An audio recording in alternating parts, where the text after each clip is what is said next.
Hello again, Tom from Every Step Calculus, everystepphysics.com. Step-by-step solutions to problems in calculus and physics for you to pass your physics class or calculus classes, okay? If they allow you to use the calculator, then use it. Load it up and use it. Here's a problem about springs, and springs can either be vertical or horizontal or at an angle. This one has an angle in it because of the 33 degrees here. So let's do it here. Get back to the home screen here. Clear the screen with F1 and 8, and then you press enter to get to my main menu. Work of a spring, that's what the title of this problem is, so that's what you would look for in my menu, my main menu. I'm going to go up here to get to the bottom of the menu alphabetically, and I'm going to go up here to work of a spring, press enter. Next menu comes up, so you look for something that I'll remind you about it. These are all the different works of a spring that can happen that I've programmed for in physics. The reason that this is in calculus, this is because work in calculus is the integral of Hooke's law, where the force is equal to kx, which is the spring constant times the distance of compression or stretching of the spring.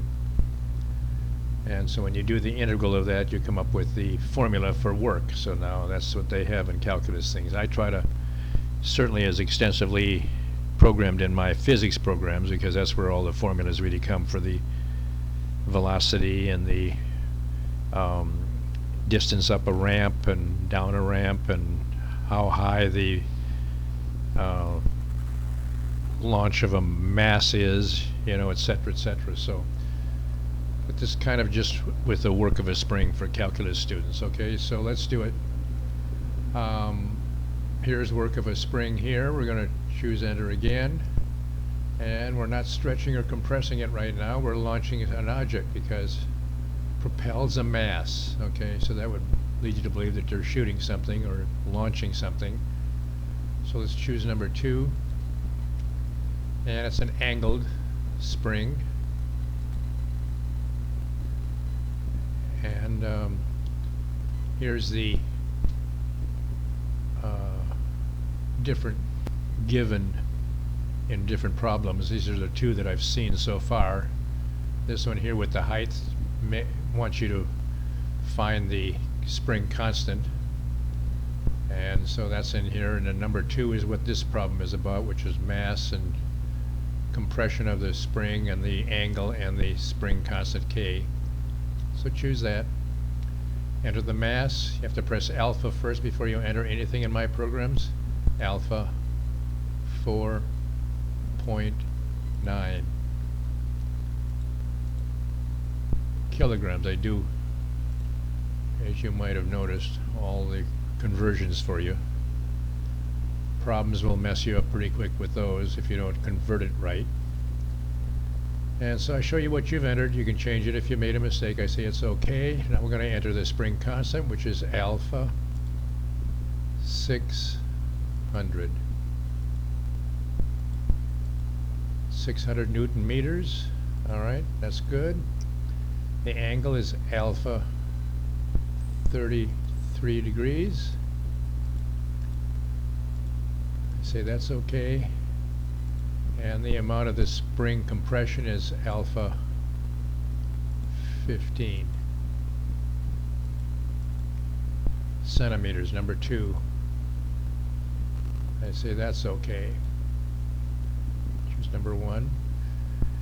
And here's the formula for work. This here, 1/2 k x squared, is the integral of Hooke's law. And so in real life you don't even think about calculus, you just use the formulas here or whatever. So anyway, 6.75 joules, that's the work. And then sometimes you're asked to find other things in a problem, such as this. How fast is the mass moving when it leaves the spring? Well, the velocity is 1.6599 meters per second. Now you'd write all this stuff on your paper. These are all the calculations that you would normally do to find a solution to a problem. So make sure you use that. And then kinetic energy is equal to potential energy because of the conservation laws from Newton.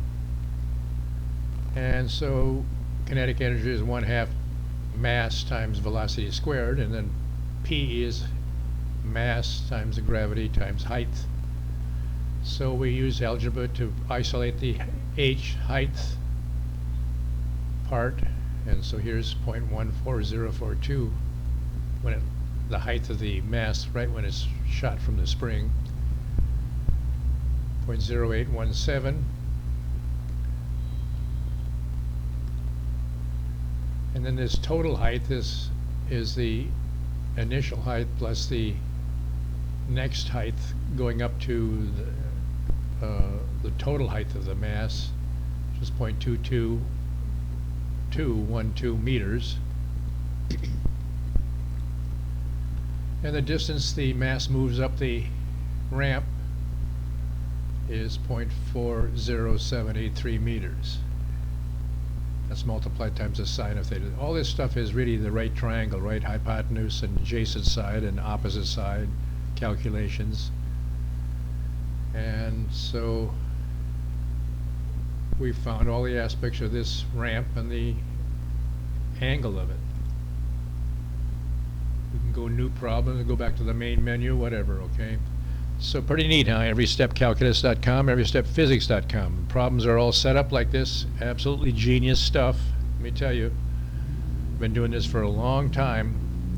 Every time a problem is entered into this thing from the menu, you're going to find the proper solution. Really the most simplest solution to the problem. And of course, if you don't use the calculator, you got to memorize this stuff yourself. You know, supposedly to get your mind great so you become a great engineer, you know. So anyways, go to my site, buy my program, and pass calculus or physics. You have a good one.